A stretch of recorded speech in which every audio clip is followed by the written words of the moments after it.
დღეს ჩვენი გადაცემის სტუმარი გახლავთ პოლიტიკონომისტი რევას კარანაძე. ბატონო ძალიან დიდი მადლობა რომ მონახეთ დრო და მობრძანდით და თან რაღაცა ესეთი უსიამოვნო სამხრეთ კავკასიისთვის უსიამოვნო ინციდენტი დაიწყო დღევანდელი დღე, თუმცა მანამდე კერძოდ ნახიჩევანის აეროპორტში ჩამოვარდა 2 დრონი და 2 ადამიანი დაზიანდა. კარგია რომ მხოლოდ დაზიანდა და მაგას სიკვდილი არ მოჰყოლია და თუმცა გაუგებარია საიდან იყო გამოშვებული ეს დრონები, მაინც აზერბაიჯანის საგარეო საქმეთა სამინისტროში დაიბარეს ირანის ელჩი, თუმცა ალბათ მიმდინარე აი ამ ომის პირობებში და იმ პირობებში რაც ხდება ირანს, ამერიკის შეერთებულ შტატებსა და ისრაელის შორის ელჩის დაბარება მოსაზღვრე რაიონებში აუცილებლად, რეგიონებში აუცილებლად ჩამოვარდება ბუნებრივი დრონები და შეიძლება უფრო მსხვილი კეტებით. მანამდე ჩვენ ვიცით რომ თურქეთმა თითქოს ნატოს ბაზიდან ჩამოაგდო ბალისტიკური რაკეტა, ირანის ბალისტიკური რაკეტა და ამის გამოც თქვათ ანკარაში დაბარებული არის ირანის ელჩი და კიდევ საინტერესო თემა იყო გუშინ ღამით გავრცელდა ინფორმაცია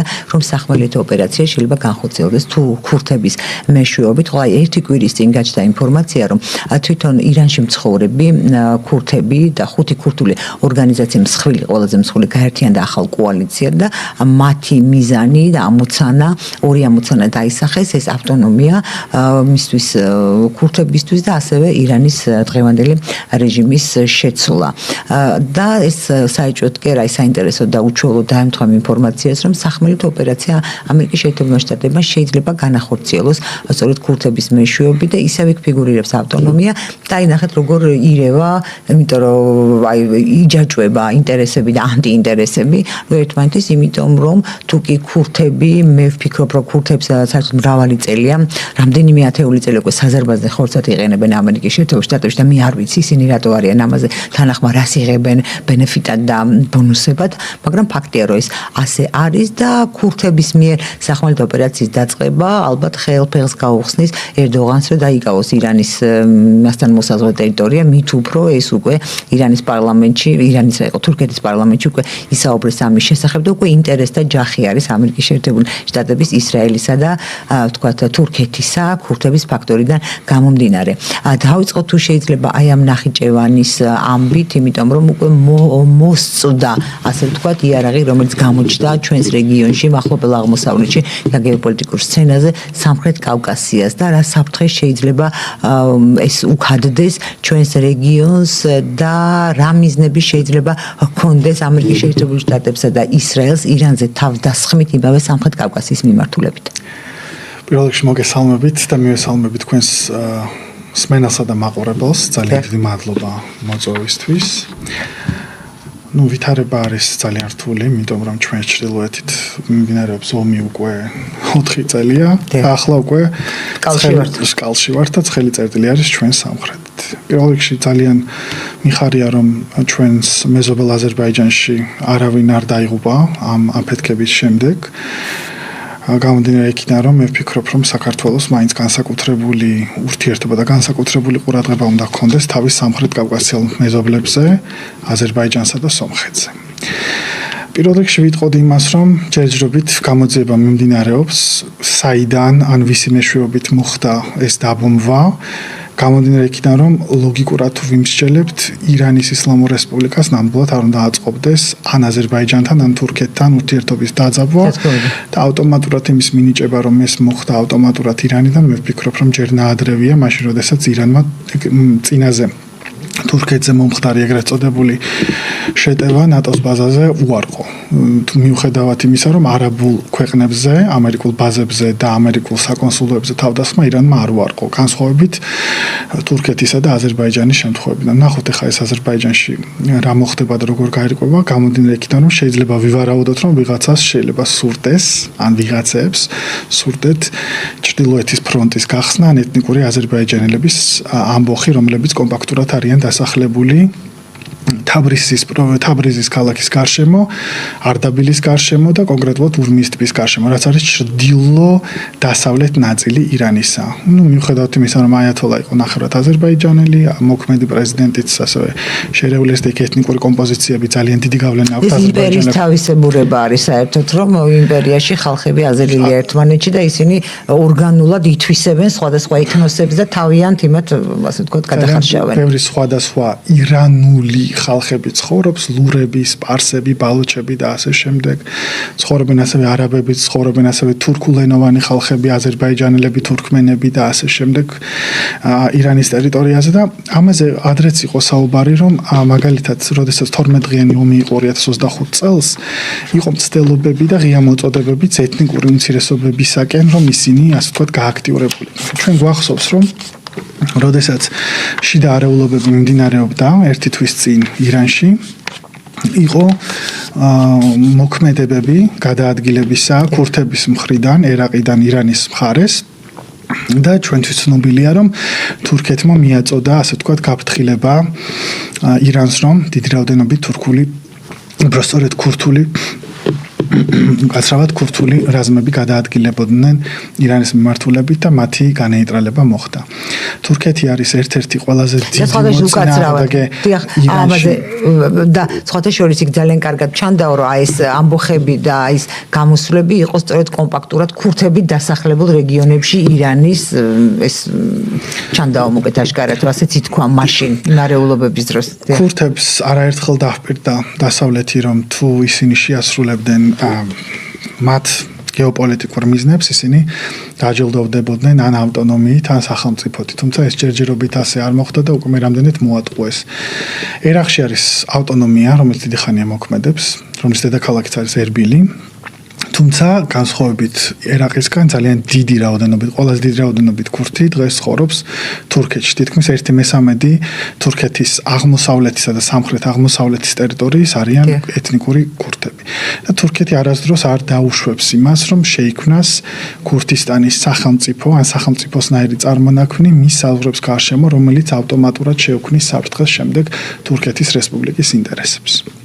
რაც შეეხება ახლა ამერიკის შეერთებულ შტატებს, რომელიც თქვენ ბრძანეთ, ჩვენ ვნახეთ, რომ დონალდ ტრამპმა ღიად განაცხადა, რომ არ არის გამორიცხული, რომ შესაძლოა დასჭირდეთ მათ სამხმელეთო ოპერაციად. რის გარშემო ძალიან დიდი წინააღმდეგობა არის ამერიკის შეერთებულ შტატებში. ჩვენ გუშინ უბრალოდ დღეს გამთენიისას ჩვენი დროით ვნახეთ, რომ ამერიკელი ყოფილი სერჟანტი ასე ვთქვათ, შეეცადა სენატის ხდომის ჩაშლას და ამბობდა, რომ ჩვენ ისრაელისთვის არ დავეხოცებით ჩვენი ჯარისკაცებიო და ეს ვეტერანი გააძევეს ბორკილებით სენატის შენობიდან. აქედან გამომდინარე, რომ ძალიან არაპოპულარული არის ეს განსაკუთრებით წარუმატებელი ომებისა, ხანგრძლივი წარუმატებელი ომებისა, რომელსაც ტრამპის შვილები არ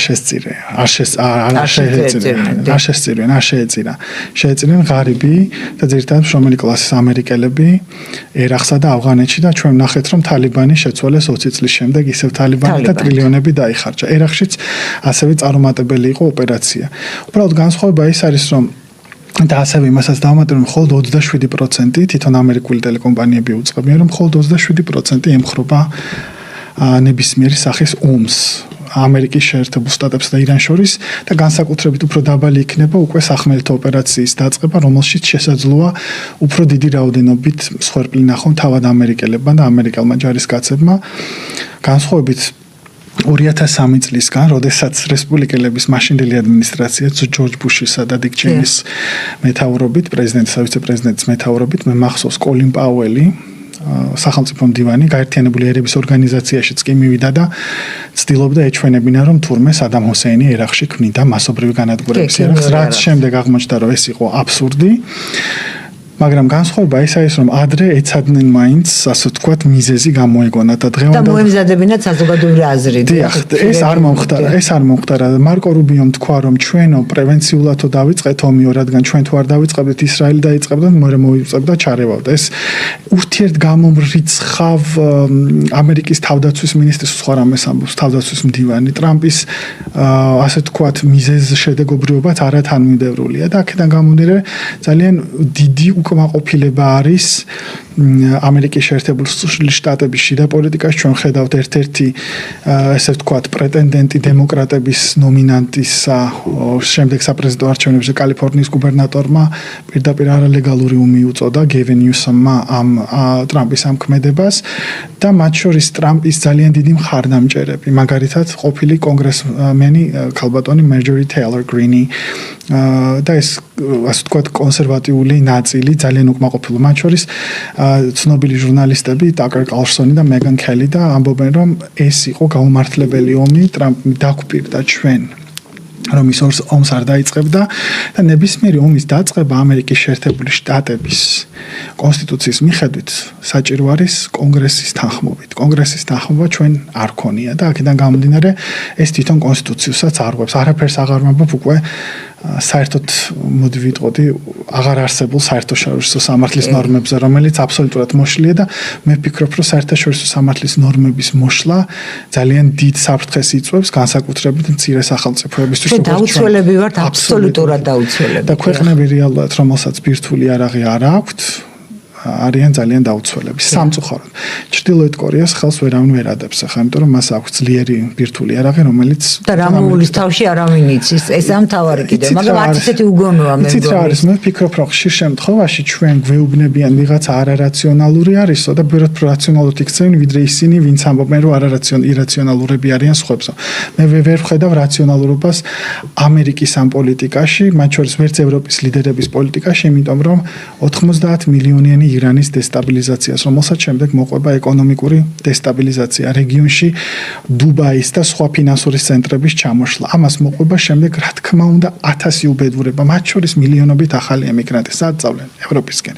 ჩვენკენაც. სხვადასხვა ევროპა ამ შემთხვევაში სამიზნე არის არა მხოლოდ ირანიო, არამედ ვთქვათ აი ეს იგივე ამერიკელი ანალიტიკოსებიც ამბობენ, რომ არამედ სამიზნე არის ევროკავშირი, ირიბი, იმიტომ რომ ამ მოვლენებიდან ყველაზე მეტად თუ დაზარალდება ჩინეთის მიმართულებები რო ავიღოთ, ხო, ეს ვთქვათ ირანი მიმართულია ჩინეთის დასუსტებისკენ, ეს მთელი ვთქვათ ტრამპის პოლიტიკა და ჩინეთის დასუსტებისკენ, მაგრამ არა მხოლოდ ჩინეთისა და ევროკავშირის, ანუ ორი მიმართულებით არის ძალისხმევა მიმართული და ევროკავშირი ერთ ყველაზე მეტად დაზარალებული მხარით გამოვა. ევროკავშირი მეტი როგორ უნდა დასუსტეს ბოდიში ესე ცოტა საქართველოს საერთოდ მისი შინაარსი. შინაარსი უკვე შეცვლილია უკრაინის ომის შემდეგ და მე ყველაფერს აკეთებენ, რაზეც თანხდება, ასე ვთქვათ, რაზეც ამერიკის შეერთებული შტატები, ასე ვთქვათ, მოუწოდებს და რაც ამერიკის შეერთებულ შტატებს სურს. სამწუხარო რეალობა არის, ჩვენ ვნახეთ, რომ გრენლანდიის პრობლემა როდესაც დადგა, ერთეულებით ჯარისკაცი გააგზავნეს თავი. ეს ძალიან კომიკური. ამის მიხედვით ჯერჯერობით მხოლოდ და მხოლოდ ხედავს სამ ქვეყანას, მაგრამ ისინი დიდ ამინც ვერ ქმნიან, ეს არის ირლანდია, სლოვენია და ყველაზე დიდი მათ შორის ესპანეთი, რომელიც ინარჩუნებს პრინციპულ პოზიციებს. მაგრამ როგორ დაემუქრა ესპანეთს, ეს როგორ შეიძლება გავიგოთ? განსხვავებით 2003 წლისგან, როდესაც მთავარი ევროპული ძალები, მათ შორის მემარცხენე და მემარჯვენე მთავრობები ორი მემარჯვენე საფრანგეთში ჟაკ შირაკი და მემარცხენე შროდერი გერმანიაში ორივე თქვა რომ ერაყში შეჭრა იყო არალეგალური და ისინი არ დაუშვებდნენ თანამონაწილეობას ამაში. ესპანეთზე მუქარანო ეს ტრამპის ესე ვთქვათ ტრადიცია არის უკვე ვინც არ მოწონს არ ეთანხმება მას ემუქრებიან. და რა შეიძლება ვთქვათ, აი როგორ შეიძლება მთლიანი ევროკავშირის პირობებში რაღაცა ავნოს ესპანეთს კონკრეტულად, ეს ხო რაღაც ცოტა რთული ამბავია. მეცით რა არის, ნუ ხა სავაჭრო ბლოკადაც შეიძლება რა თქმა უნდა ავნოს, მაგრამ ევროკავშირმა უნდა დაიცვას თავის წევრები, მაგრამ გერმანიის კანცლერის განცხადებებიდან გამომდინარე, ტრამპთან მან ვერაფერი ვერ განაცხადა, ასე ვთქვათ, ტრამპმა დაამცირა ის, რადგან თავის მხარეს გადაიყვანა, თავის ასე ვთქვათ, ევროპული ოჯახის წევრი, როგორც თვითონ ეძახიან ესპანეთის წინააღმდეგ, თუმცა დღეს უკვე სხვა განცხადებებს აკეთებს მერც. არ ვიცი, მაგრამ შემიძლია ეს გითხრათ, რომ ევრონიუსმა დადო სტატია, სადაც უკვე 45%-ით გაიზარდა საწვავის ფასები. ჰორმუზის შრუტის ჩაკეტვა კიდევ უფრო გაზრდის და არის მოთხოვნები, რომ ისევ რუსეთის, ასე ვთქვათ, საწვავი მიიღო. გამომდინარე იქიდან, რომ მე ვერ ვხედავ ეს ჩინეთის დასუსტებას, რატო ემსახურება, მე ვფიქრობ, რომ ჩინეთს აქვს თავის ჩაურევლობის პოლიტიკა და პირველ რიგში ეს საერთოდ ჩუმად არის მინდა გითხრათ. ჩინეთის და რუსეთს მე დიდი ალბათობით ვფიქრობ, რომ არა პირდაპირ ეს ომი აწყობს იქიდან რომ ამერიკა იქნება დიდი ხანი ჩართული ამ არეულობას და გაუგებრობაში და ჩინეთი განსხვავებით რუსეთთან ამერიკისგან ყოველთვის უფრო რაციონალური აქტორი არის, ყოველთვის იცავს საერთაშორისო ნორმებს და დასავლეთის მიერ შექმნილი სისტემას სათავისოდ იყენებს ამ ძლიერ სისტემას. ის არ არღვევს კანონებს, არ თამაშობს წესების მიღმა, თუმცა ის ყოველთვის, ასე ვთქვათ, მოქმედებს რაციონალურად, არავისთან ომით არ შედის. 1970-იანი წლების ბოლოდან ჩინეთს ომი არ ქონია და ის ეკონომიკურად ვითარდება. ჩინეთი არ ჩაირევა, რა თქმა უნდა, დიდი ალბათობით არც რუსეთი არ ჩაირევა პირდაპირ, მაგრამ როგორც უკრაინაში აწვდიან, ასე ვთქვათ, დახმარებას ზელენსკის მთავრობას, იგივე შეიძლება ვიხილოთ აქაც. ირანში შეიძლება მოკვეთეს ასე ვთქვათ თავი ირანს, რამაც პირიქით გააძლიერა, მე ვფიქრობ და გააერთიანა, იმიტომ რომ მე ვხედავ თავშალ მოხდილი გოგოებიც, ქალბატონებიც კი ტიროდნენ მათი სულიერი ლიდერის მკვლელობაზე. ხო, იმიტომ შეიძლება როგორ არის და ეს არის დასავლეთ, შეიძლება თავშალი არ მომწონდეს, მაგრამ ეს მათი რწმენაა. მესმის, ხო, შეიძლება მე თავშლოთ უნდა იმ რწმენის შენარჩუნება. მესმის, ხა მაგალითად შეიძლება ყოველდღიურად ჯვარი არ გვეკეთოს, მაგალითად ქრისტიანები თუ ვართ, მაგრამ არ ნიშნავს იმას, რომ ჩვენ სულიერ ლიდერს ვინმე ელემენტარულად ფიზიკურად კი არა შეურაცხყოფას თუ მიაყენებს, ეს ჩვენზე ცუდად არ აისახოს. მე მესმის ეს, იმიტომ რომ შეიძლება არ დავდიოდეთ ხშირად, საერთოდ არ დავდიოდეთ. შიზმი თავისი თეორიით, თავისი თეოლოგიით არის ძალიან ასე ვთქვათ წამებულობაზე აგებული იდეოლოგია. დასნეულებულ 86 წლის აიათოლა ხომეინის ასე ვთქვათ გამოვიდა ის, რომ ის დღეს შიიტებისთვის არის ასე ვთქვათ წამებული, რომელიც შეეწირა თავის ქვეყნის დაცვას და რელიგიურ ასე ვთქვათ პრინციპების დაცვას, რამაც ძალიან ბევრი გააერთიანა. მათ შორის ჩვენ ვხედავთ გამოსვლებს სხვადასხვა შიიტურ მოსახლეობებში, მათ შორის ბაჰრეინში, რომელიც უმეტესობა არის შიიტი და იმართება აბსოლუტური მონარქიითა, რომელიც არიან სუნიტები და აქედან გამომდინარე ვხედავთ ძალიან დიდ სიხარულს, როდესაც ირანის რაკეტები წამოვიდა ბაჰრეინში ამერიკის ბაზაზე. ამიტომ მე ვფიქრობ, რომ ამერიკას ეგონა, რომ ეს იქნებოდა ესე ვენესუელის სპეცოპერაცია, ტრამპს ეგონა, რომ უბრალოდ პირადად აიათოლას განეიტრალებით დასრულდებოდა ეს. მე ვფიქრობ, რომ ეს იყო შეცდომა და ვენესუელასაც დავაკვირდებით, იგივე პარტია, იგივე ბოლივარიანული რევოლუცია მართავს, რევოლუციის პარტია მართავს ქვეყანას, უბრალოდ სხვა პირობებით, მაგრამ ირანი არ არის ვენესუელა, ირანი არის უძველესი ცივილიზაცია, მოგწონს ჩვენ მათი პოლიტიკა თუ არა, ეს არის ირანის შიდა საკითხი, როგორ შეძლებენ ამის გარკვევას, ბევრი აბრალებს ტერორიზმს ირანს, თუმცა რატომღაც არავინ არ საუბრობს მასიურ ტერორისტულ ორგანიზაციებზე, რომელიც სუნიტებისგან და ვაჰაბისტებისგან, ვაჰაბიტები იგი სუნიტების რადიკალური ფორმა, რასაც შიიზმი და შიიტები ებრძოდნენ ისლამურ სახელმწიფოს კიდე და ეს მნიშვნელოვანი ნაწილები, რომელიც ხშირ შემთხვევაში უცოდინრობის გამო არის აღრეული და პროპაგანდაც ამას იყენებს, იმიტომ რომ ისლამში სამი ძირითადი მიმდინარეობაა დღევანდელ დღეს, სუნიტები, შიიტები და იბადია ისლამი, რომელსაც მისდევს ომანის სახელმწიფო. და აქედან გამომდინარე, მნიშვნელოვანია რომ ეს დეტალები ვიცოდეთ, მაგრამ სამწუხაროდ ბევრი მე დარწმუნებული ვარ, ტრამპმა არც იცის განსხვავება შიიტებს და სუნიტებს. სხვადასხვა მე ძალიან გამიკვირდა, როგორ შეიძლება ისე მოაწყო საქმე, რომ ხელი შეუწყო თვითონ იმ ქვეყნის მოსახლეობის კონსოლიდაციას, სადაც ცდილობ არეულობის შექმნას, სხვადასხვა საშუალებები და ამ დროს ჩადიხარ ისეთ მოქმედებებს, რომელიც პირიქით შენი საწინააღმდეგოა.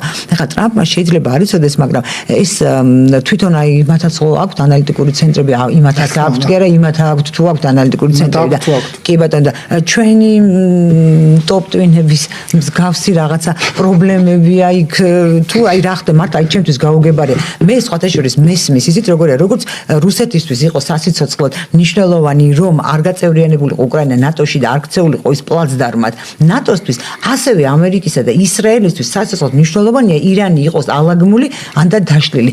მე ანუ მათი ეს გეოპოლიტიკური სტრატეგიული მიზანი მესმის და კი არ ვუთანაგზო, მაგრამ გასაგებია და ბუნებრივია ეს მიზანი, მაგრამ როცა შენ ამ მიზნის მისაღწევად ისეთ საშუალებებს მიმართავ, რაც შენ წინააღმდეგ მოხდებს, აი იქ არ მესმის რა პრობლემები აქვს ტოპ ტვინებს ანალიტიკურ ცენტრებში და თუ შეიძლება ამ კითხვაზე პასუხი გამეცით რეკლამის შემდეგ, ჩვენ შეეხეთ და დაგემშვიდობა დაგველო. რეალური აქცენტები. ბატონო თოთიცესთან და ნინო ხაჩიძესთან ერთად. ჩვენ ბრუნდებით ეთერში განაგრძობთ ჩვენ სტუმართან, პოლიტეკონომის რევაზ გარანაძესთან და რა მოუვიდათ დასავლეთის ანალიტიკურ ცენტრებში იქაურ ტოპ ტვინებს, რატომ გაუჭედათ ტვინებმა? იცით რა არის პენტაგონის კარიერისტი პენტაგონის თანამშრომლები ამომს ძალიან დიდი ხანია ქალბატონ ნინო ეწინააღმდეგებიან. საჯაროთაც დაწერეს არაერთი სტატია, ასე ვთქვით, ახდენენ სპეციალურ გაჟონებს სხვადასხვა მედიას საშუალებებით, ძირითადად გაზეთებით და გამოცემებით, სადაც ამბობდნენ, რომ ეს ომი ზოგადად არ იყო ამერიკის შეერთებული შტატების ინტერესებში. შესაძლოა ისრაელის ინტერესებში იყო, მაგრამ ამერიკის შეერთებული შტატების ინტერესებში განსაკუთრებით გრძელვადიანი ომი. განსაკუთრებით გრძელვადიანი ომი ნამდვილად არ იყო და ძალიან ბევრი მაღალჩინოსანი, მოქმედიანი ყოფილი, გამოცდილი მათ შორის არა მხოლოდ სამხედრო, არამედ დაზვერვის ამერიკის შეერთებული შტატების ამბობს, რომ ეს იქნება ძალიან პრობლემური. მათ შორის ტაკერ კალსონიც ამბობს, რომ ძალიან პრობლემური არის, რადგან ჩვენ ხედავთ, რომ ისრაელში ცხოვრების დონე ბევრად უფრო მაღალი არის საშუალოდ, მათ აქვთ მაგალითად საყოველთაო ჯანდაცვა, მაშინ როდესაც ამერიკაში სასწრაფოს გამოძახება $4,000 გვიჭდება. მსყიდველუნარიანობა, ახალ დაქორწინებული წყვილების, მაგალითად ბინების, თითქმის ძალიან დავარდნილი არის ამერიკაში წინა თაობებთან შედარებით და ესენი ფიქრობენ, რომ ჩვენ მილიარდებს ხარჯავდით უკრაინაში, ისრაელზე, მაშინ როდესაც ჩვენ ქვეყანას აკლდება ასე ვთქვათ, პრიორიტეტები და აკლდება მატერიალური რესურსები.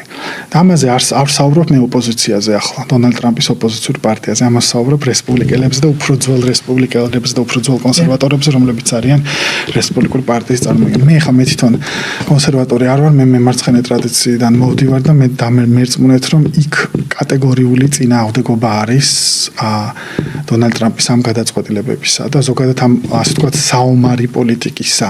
მე არ ვამბობ ლიბერალებზე, მე ვამბობ მემარცხენეებზე, იმიტომ რომ ჩვენთან ხშირ შემთხვევაში ლიბერალები გქონიათ მემარცხენეები და მემარცხენეები არ ვართ ხოლმე ლიბერალები, მე სოციალისტი ვარ და ტრადიციიდან მოვდივარ. და ამერიკაში მაგალითად ანუ შეუშალეს ხელი იმის თქმა გინდა. აი მაგალითად ნიუ-იორკის მერი არის დემოკრატიულ პარტიაში, რომელიც წარმოადგენს სოციალისტურ ფლანგს, მაგრამ ნიუ-იორკის მერი ვერაფერს ვერ გააკეთებს ამ საკითხებზე. მიუხედავად იმისა, რომ არ ეთანხმება ამას და მაგალითად ისრაელის პოლიტიკას კაცრად აკრიტიკებს და ეძახის ღაზაში მიმდინარე სიტუაციას გენოციდს და ამბობს, რომ ნეთანიაჰუ, რომელიც არის ძებნილი, მართლა ძებნილია საერთაშორისო. კი, საერთაშორისო ჰააგის, კი ბატონო. ის დაიჭერს და დაჯდებოდა. ამერიკის შეერთებული შტატებმა დაასანქცირა ჰააგის ის პროკურორები, რომლებმაც მაგრამ ნიუ-იორკის მერს შეუძლია დაიჭიროს მაინც და ამიტომ ნიუ-იორკში არ ჯდება.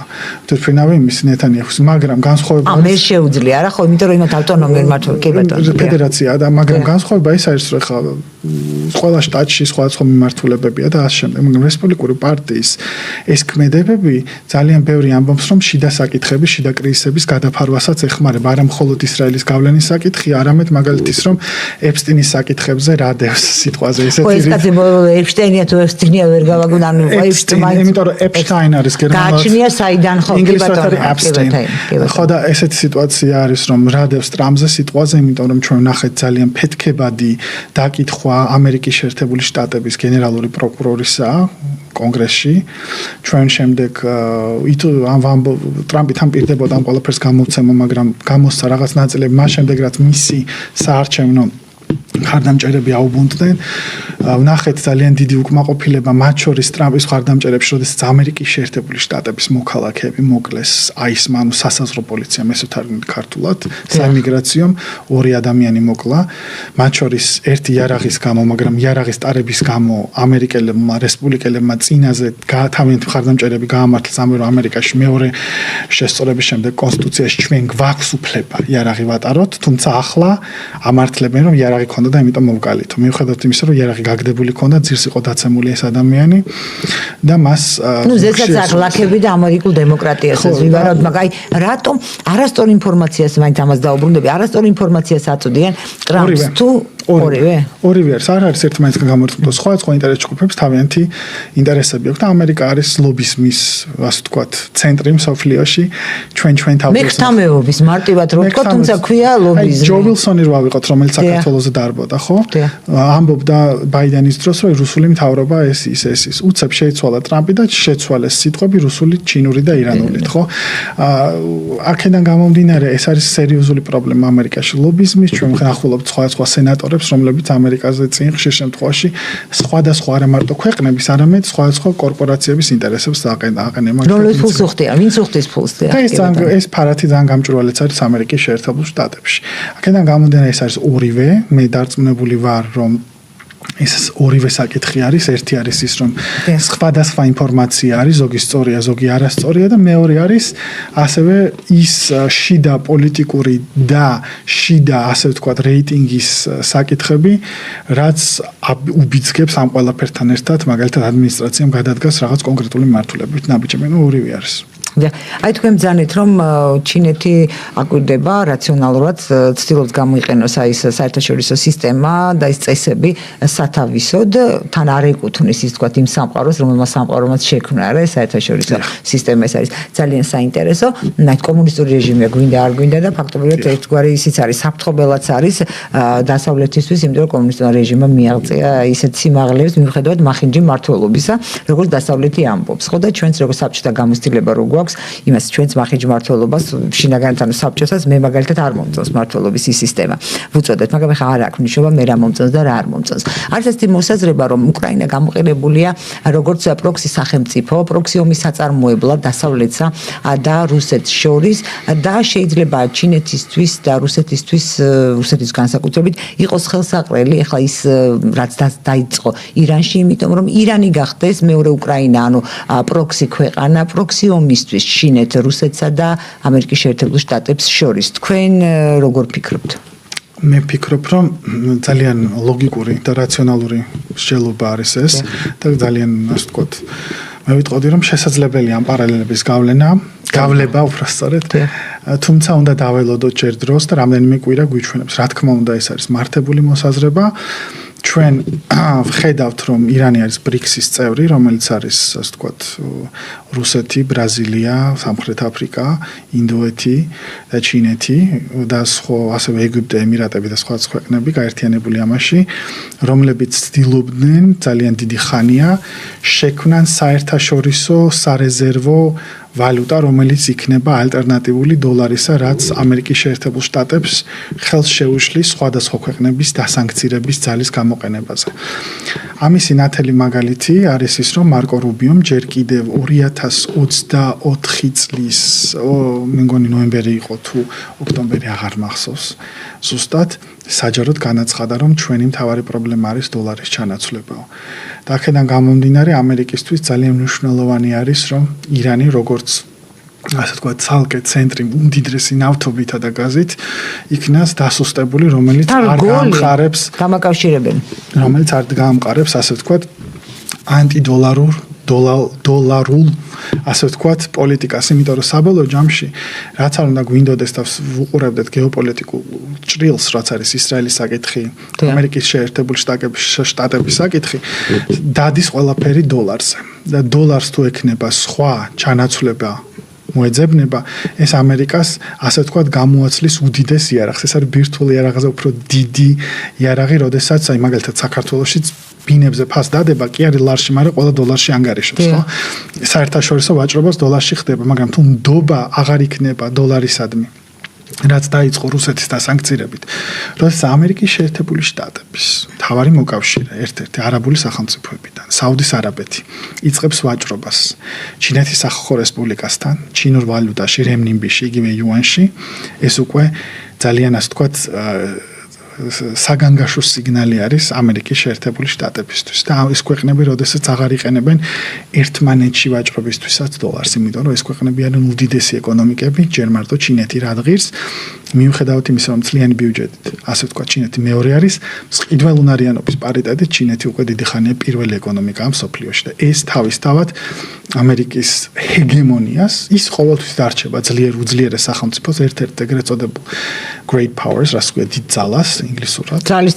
ძალის ცენტრად, მაგრამ პრობლემა არის ახლა ამერიკა იბრძვის ჰეგემონიური პოზიციით, რომ ჰეგემონი ყოველთვის ერთია ხოლმე ძირითადად. ან ორი იყო ბიპოლარული მსოფლიოს დროს, ცივი ომის დროს მეორე იყო საბჭოთა კავშირი, ასე ვთქვათ, ორი ჰეგემონი იყო ორ სამყაროს შორის. დღეს არის ერთი, მაგრამ ამერიკელი პროფესორი საერთაშორისო ურთიერთობებისა ჩიკაგოდან ჯონ მირშაიმერი ღიად ამბობს, რომ 2017 წლის მერე უკვე ბიპოლარული, უნიპოლარული, ანუ ერთპოლუსიანი მსოფლიო დასასრულს მიუახლოვდა და ამერიკა ახლა მოუწევს შეგუება ან ბრძოლა იმისათვის, რომ მისი ჰეგემონია ასე ვთქვათ შესუსტება. ამ ბრძოლით ჩვენ ვიხილავთ დიდი ალბათობით, ნახოთ, ძალიან სერიოზული პრობლემები შეიქმნება, ევროპას კიდევ გაურთულდება საქმე, რაც ამერიკის მოკავშირეებისთვის იქნება რთული და ეს გამოიწვევს ჩემის აზრით ისეთ პრობლემებს, რაც დიდი ალბათობით ამერიკელი ექსპერტებს თავის ესხები არ წავალ არსად და აჩქარებს ჰეგემონიის ასე თქვათ, შესუსტებას ან მთლიანად ჩამოშლას. ერთია სხვადასხვა ამერიკის ჰეგემონია ჩამოიშლება თუ არა და ეს უფრო ამერიკელების პრობლემაა. თქვათ ვიდრე ჩვენთვის უფრო ესეთი მეორეული პრობლემა არის, მაგრამ ჩვენთვის ძალიან დიდი პრობლემაა, რომ ის ურევს იმ სივრცეს, არსებულ სივრცეს, სადაც ჩვენ ვცხოვრობთ. როგორ შეიძლება ეს თქვათ აისახოს ჩვენზე, იგივე ეს ვენსის ვიზიტს ხო უკავშირებდნენ, ეს შეფუთული იყო მშვიდობის წრედობით, მაგრამ ამას უკავშირებენ სწორედ ირანის წინააღმდეგ ოპერაციის დაწყებას და იქიდან ალბათ რაღაცა გარანტიების მიღებას ან რაღაც რეკომენდაციებისა თუ დირექტივების მიცემას ალიევისა და ფაშინიანისთვის. როგორ ფიქრობთ თქვენ სამხრეთ აზერბაიჯანის და სომხეთის რაღაცნაირად გამოყენებას შეეცდებიან და თუ შეეცდებიან ალბათ და თუ შეძლებენ რაც პრინციპში აი ამ მეორე ფრონტის 3 ცხელწერტილი სახელდებოდა ხო ის იყო უკრაინა, სამხრეთ კავკასია, მახლობელი აღმოსავლეთი. მე მიყვარს მახლობელი აღმოსავლეთი, ამას ხმარობ ხოლმე ძველ ქართულ ტერმინს და მახლობელი აღმოსავლეთი. აი ეს რაღაცა სამხრეთ კავკასია ჯერ კიდევ დგას და დგას და შეიძლება რომ აი ეს მცდელობა და რიგითობა დაირღვეს და სწორედ აი ირანიდან, ირანის მომენტის გამწვავებით სამხრეთ კავკასია ჩაჯდეს აი ამ ცეცხლის რკალში და ბოლოს და ბოლოს ის ხაზი დაისახოს სტრატეგიული, რაც იმთავითო იყო გაცხადებული უკრაინის ომის დაწყებისთანავე. ცით რა არის ამას კიდე დაემატება ალბათ მეოთხე ცხელი წერტილი, ეს არის ტაივანი. ტაივანი ხო ჩინეთი კი ეს შორს არის და მე შორს არის, მაგრამ ჩვენთან რაც შეეხება, მე უბრალოდ ხანდახან ბევრი ვერ ხვდება, მე ხარ მინდა ეს რაღაცის გამოვიდეს უბრალოდ ჩვენთვის მედასავლეთები ვერ ხვდებიან, რომ ხშირ შემთხვევაში კარგია რომ დიდი ყურადღება არ გვექცევა დიდი ძალებისგან და ჩვენ ერთ პატარა ქვეყანა ჩვენთვის წყნარად რამენაირად გავდივართ ასე ვთქვათ ბეწვის ხიდზე, რომელზეც 4000 წელია ვიცით როგორ ასე ვთქვათ ვინაც არ ქექიოთ ძალიან კარგი შეფასება არის, იმიტომ რომ ჩვენ აღარ ვართ რეგიონული ძალა უკვე თითქმის 100 წელია რეგიონში სამწუხაროდ მინდა ვთქვა, მაგრამ ფიქრობ რომ ჩვენ დღეს გვაქვს არჩეული სწორი პოლიტიკა არსებულ კონფლიქტებში ასე ვთქვათ ნეიტრალიტეტისა გვინდა არ გვინდა და ესეც უნდა მოხდეს, იმიტომ რომ ჩვენ სხვა რესურსი არ გვაქვს, ჩვენი პირადი სიმპათიებისა, ჩვენი გაგებისა რა არის სამართლიანობა, უსამართლო, ამ შემთხვევაში პირველ რიგში უნდა დადგეს სახელმწიფოს ინტერესები, ჩვენი ხალხის მეწინააღმდეგე არ ვარ. ჩვენი ხალხის ინტერესები უნდა დავიცვათ პირველ რიგში.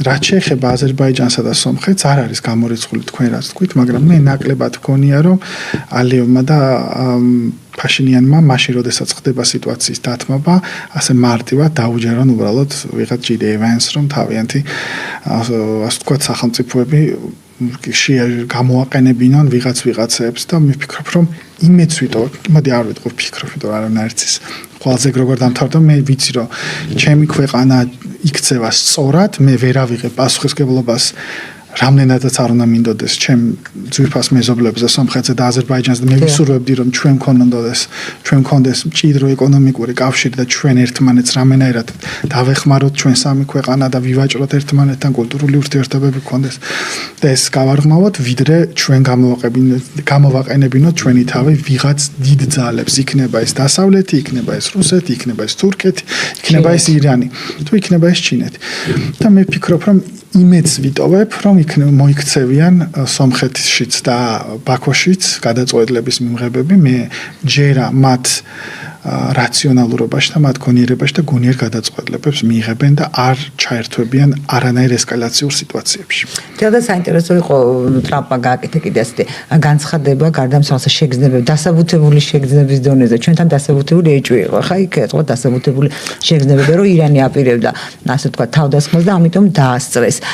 მაგრამ კიდევ ვთქვა, რომ აი ირანი თავს დაესხა და ჩამოთვალეს მუსლიმური სახელმწიფოები, მაშინ როდესაც ახლა წარმოუდგენელია ტრამპმა არ იცოდეს, რომ რაც თქვა ის გააკეთა, ანუ მათ გააკეთეს ის რაც თქვეს, რომ ჩვენ არ მივცემთ ირანს საშუალებას რომ კონდეს თქვათ ბირთვული იარაღი გამდიდ დროს ურანი, ირანმა თქვა რომ მე დავარწყამ ამერიკის ბაზებს თუ დამესხმებიან თავზე არაფერია გაუგებარი არ არის არც ერთ-ერთ მეორე მხრიდან, მაგრამ ტრამპმა ის შეფუთა ისე რომ აი ირანი თავს დაესხა მუსლიმურ ქვეყნებს. თქვათ მუსლიმური ქვეყნების გონებრივ შესაძლებლობებში ეპარება ეჭვი, დანარჩენი სამყაროს გონებრივ შესაძლებლობებში თუ როგორც არ უნდა მითხრა რა რაღაც მე ხო ხედავ რა და როგორი იყო არა ვის და რა მოხდა სინამდვილეში აი რას ემსახურება ამ ტიპის განცხადებები არ აინტერესებს თქვა სხვების აზრით თუ სხვების გონებრივ შესაძლებლობებში ეჩვეპარება ძალიან რთული შეკითხვა არის ხო არა ხო ცოტა ის არის მესმის ამაზე მე ვფიქრობ მე სამწუხაროდ არ ვარ ფსიქოანალიტიკოსი ამას ალბათ უფრო კარგი იქნება რომ ფსიქოლოგმა ფსიქოანალიტიკოსმა გააკეთოს ტრამპის ეს შეფასებები პოლიტიკურად ალბათ ვფიქრობ რომ მას თავი არ ვიცი დაანჭკვიანი გონია ან შეიძლება გათვლა აქვს რომ თავის კონკრეტულ რაღაც საარჩევნო ბაზას დაამშვიდებს ამის ან ვინც ამორჩეველთა ბაზაზე ვამბობ ანუ ამორჩევლებზე არ აქვს ამორჩევლების ინტელექტუალურ შესაძლებლობებზე არ აქვს კარგი წარმოდგენა ვიღარ აქვს მე დარწმუნებული ვარ რომ არ აქვს იმიტომ რომ ეს არაერთხელ გახდა მისი ქცევით დამადასტურებელი რომ ნახოთ მიუნხენში მისი გამოსვლა თავის თავს აქებდა გეგონება იყო თავისი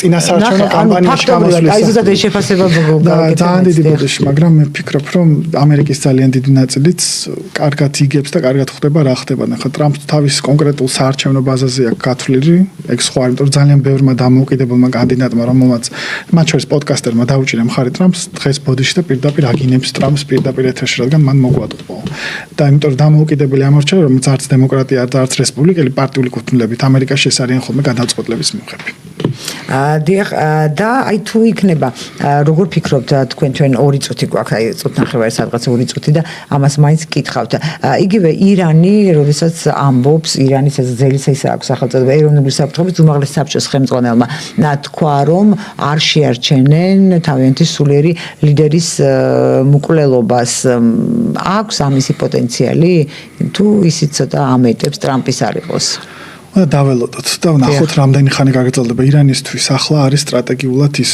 მნიშვნელოვანი მათი გადმოსახენე რომ დიდხანს გაწელა ნომი რაც რო დიდხანს გაიწელებო მით უფრო ასე თქვათ დაასუსტებს ეს ამერიკის პოზიციებს და ირანში ახლა არის დეცენტრალიზებული მმართველობა რომელიც მიწის ქვეშიდან იბრძვის ამერიკას და აქედან გამომდინარე რაც რო გაიწელება ომი თუ საერთოდ დადგა ამერიკული ჯარისკაცების და ირანის მიწაზე დაყენების საკითხი ეს უკვე ირანისთვის დიდი გამარჯვება იმიტომ რომ ამას ჯერ მარტო ძალიან დიდი შიდა პოლიტიკური არეულობა მოყვება ამერიკის შეერთებულ შტატებში და ირანის აღება ძალიან რთულია ეს ერაყი არ არის ეს ავღანეთიც არ არის ეს არის ბევრად უფრო დიდი სახელმწიფო და ძალიან გაჭირდება ეს კატასტროფული იქნება ამერიკისთვის და მე ვფიქრობ რომ ალბათ ეცდება ირანი შეიტყუოს ამერიკა გრძელვადიან ომში ანუ ირანის ეს უფრო ხელსაყრელია და ქურთები ამ შემთხვევაში მაგრამ შეიძლება ასეთი ომი ვაროთ რომ ქურთები იომებენ ხმელეთზე და ამერიკა და ისრაელი და არ არის საკმარისი დესტაბილიზაციის რაღაც ნაწილის საკმარისი მაგრამ ქურთები არ არიან საკმარისი და ქურთებს ეგრე მარტივად არც სხვა სახელმწიფოები არ დაინდობენ სამწუხაროდ დიახ და იქ დიდი არეულობა შეიძლება დაიწყოს ახლო აღმოსავლეთში როცა ერთ მხარეს მყოფნიც კი პოლიტიკურად შემდეგ თავიანთი ინტერესებით იმოქმედებენ ჩვენ ამას ვუყურეთ ერაყში ჩვენ ეს ვნახეთ სირიაშიც და აი ისლამური სახალიფოს წინააღმდეგ ბრძოლისაცაც ვნახეთ შემდეგ როგორ ერთმანეთს ებრძოდნენ ფაქტობრივად რა იმ ტერიტორიაზე სამწუხაროდ რადგან ჩვენი საუბრის ჩვენი გადაცემის დრო ამოიწურა ძალიან დიდი მადლობა საინტერესო საუბრისთვის და ძალიან დიდი მადლობა ამაყურებელს ჩვენ ერთმანეთს შევხვდებით ხვალ 90-სა და 10 წუთზე და ბუნებრივია ისევ ვისაუბროთ იმ ომზე, რომელიც ძალიან მოგვიახლოვდა. ნახვამდის.